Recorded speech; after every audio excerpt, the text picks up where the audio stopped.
Quelles sont les différentes stratégies qui peuvent être mises en place pour tenter de se restructurer et faire face à son nouvel environnement?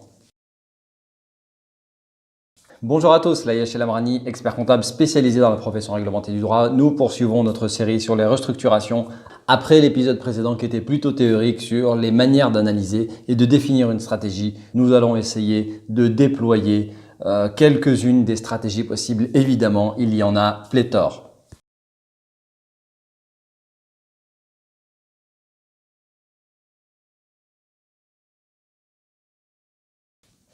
Premier exemple, une stratégie qui est une stratégie d'adaptation aux mutations que l'on subit, par exemple pour les huissiers de justice, l'extension de leurs compétences à la cour d'appel qui multiplie parfois par 3 voire par 4 leur territoire d'exercice. Il convient pour un certain nombre d'entre eux de pouvoir faire face à ce territoire agrandi et de pouvoir répondre à la demande d'une clientèle qui peut les envoyer de plus en plus loin.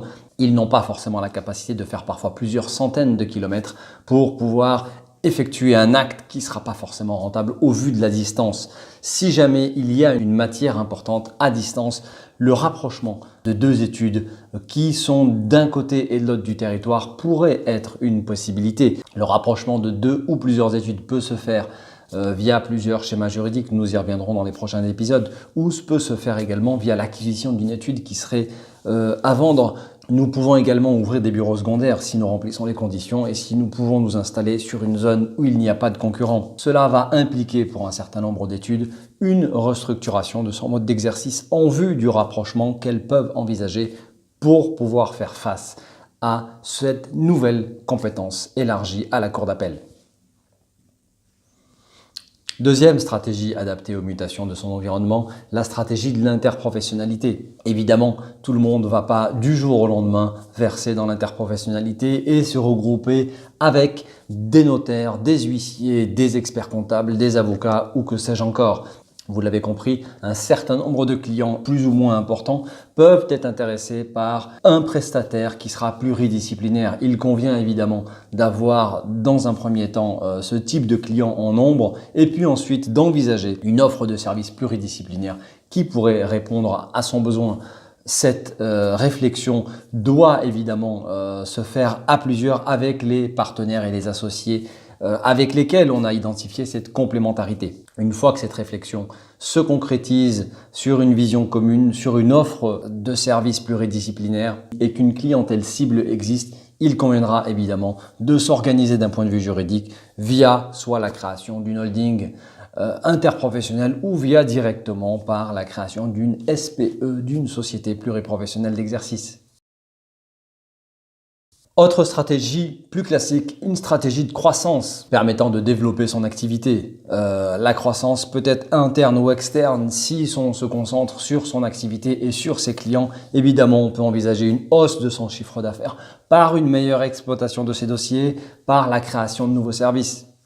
On peut également penser à des gains de productivité, soit sur les ressources humaines ou soit sur les ressources matérielles. On peut se centrer sur le cœur, sur la matière grise de son étude et sur les ressources humaines, puisqu'on sait qu'il y a, selon les régions, une pénurie plus ou moins forte de compétences.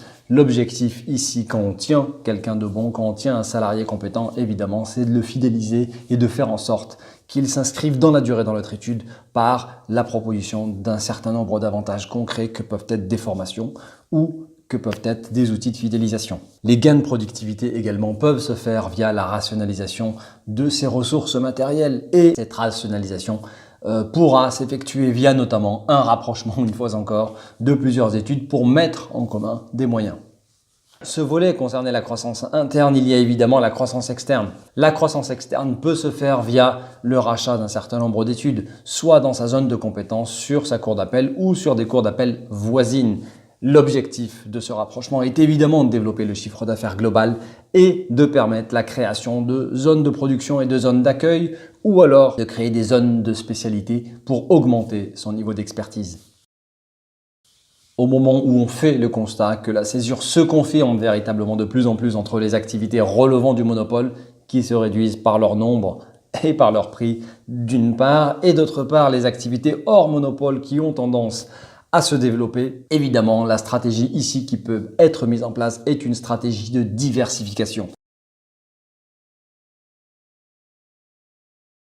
Chacune des professions réglementées peut se diversifier. Je pense notamment aux huissiers de justice qui peuvent faire de l'administration d'immeubles, qui peuvent faire de la vente aux enchères, qui peuvent faire de la médiation, de l'assurance ou que sais-je encore. Une grande partie des professionnels réglementés du droit peuvent multiplier leurs consultations juridiques et leur donner un cadre pour proposer une véritable offre de services sur leur zone de spécialité. Stratégie de spécialisation, évidemment. Une des possibilités de se distinguer de la concurrence, c'est de se spécialiser dans une niche particulière de son activité. L'objectif est de se spécialiser et donc de se distinguer par un haut niveau d'expertise. Il s'agira évidemment dans la définition du profil de chacun des associés, d'essayer d'envisager une complémentarité avec idéalement une spécialité pour chacun en plus de son activité générale. La complémentarité peut également se faire via les études qui se rapprochent, chacune des études pouvant être spécialisée dans un pan de son activité. Voilà quelques stratégies qui peuvent être mises en place pour faire face à son environnement. Je vous remercie et je vous dis à très bientôt. Au revoir.